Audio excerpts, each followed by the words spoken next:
Dear viewers, Newton drawing tone চ্যানেলের পক্ষ থেকে আপনাদেরকে সাদর আমন্ত্রণ জানাচ্ছি। আমি রশিদ নিউটন।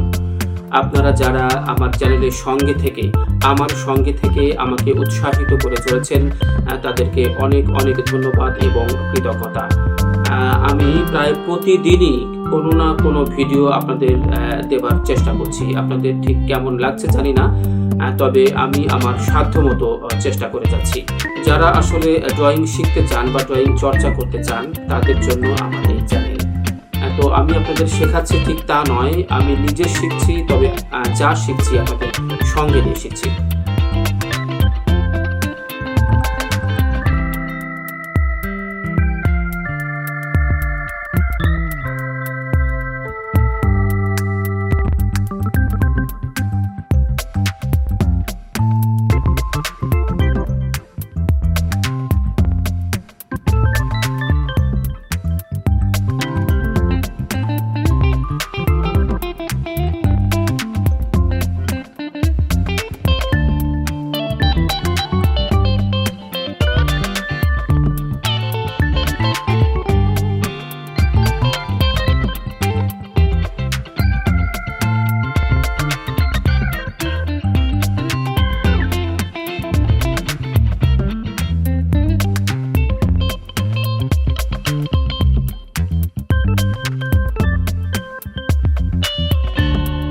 ছবি আঁকার কিন্তু কিছু নিয়ম কানুন রয়েছে, অর্থাৎ যারা জাত শিল্পী তারা কিন্তু আসলে তাদের ভেতরের প্রতিবিম্বটাকে কাগজে ফুটিয়ে তোলার চেষ্টা করে, তাতে একটি সুন্দর ছবি হয়ে যায়। তবে কিছু নিয়ম কানুন কিন্তু রয়েছে, আর্টেরও কিন্তু কিছু গ্রামার রয়েছে। আমরা যেমন ছোটবেলায় অ আ ক খ শিখে কিন্তু আমরা পড়তে শিখেছি, লিখতে শিখেছি, আর্টেরও তেমন কিছু নিয়ম কানুন রয়েছে। আমরা আমাদের ড্রয়িংগুলোর মধ্যে দিয়ে সেই গ্রামারগুলো আপনাদেরকে দেখিয়ে দেবার চেষ্টা করব, শিখিয়ে দেবার চেষ্টা করব, একসঙ্গে শিখবার চেষ্টা করব।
ডিয়ার ভিউয়ার্স, ড্রয়িং এমন একটি শিল্প, অর্থাৎ চিত্রাঙ্কন এমন একটি শিল্প যার মাধ্যমে আমাদের প্রতিভা যেমন বিকশিত হয়, প্রকাশিত হয়, তেমনি আমাদের ভেতরের যে একটি আকুতি, অর্থাৎ মুখের ভাষা ব্যবহার না করেও পেন্সিল, পেন বা রং তুলিতে যে মনের ভাব ব্যক্ত করা যায়, এটি কিন্তু ড্রয়িংয়ের একটি অন্যতম বৈশিষ্ট্য।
ডিয়ার ভিউয়ার্স, শেষ হয়ে এলো আমাদের আজকের ড্রয়িং।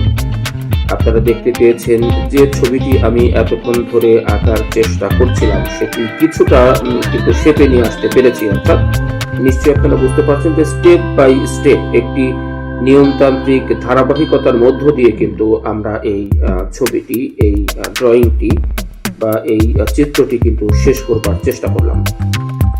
আর্টের মধ্যে কিছু গ্রামার রয়েছে, কিছু নিয়ম কানুন রয়েছে যেগুলো জানলে আসলে ড্রয়িংটা ভীষণ সহজতর হয়ে ওঠে এবং অত্যন্ত জীবন ঘনিষ্ঠ বা জীবন্ত মনে হয় সেই ড্রয়িংটি। তো আপনাদের কেমন লাগলো জানি না, যদি ভালো লেগে থাকে লাইক কমেন্ট করে আমাকে উৎসাহিত করবেন। সবাইকে অনেক ধন্যবাদ।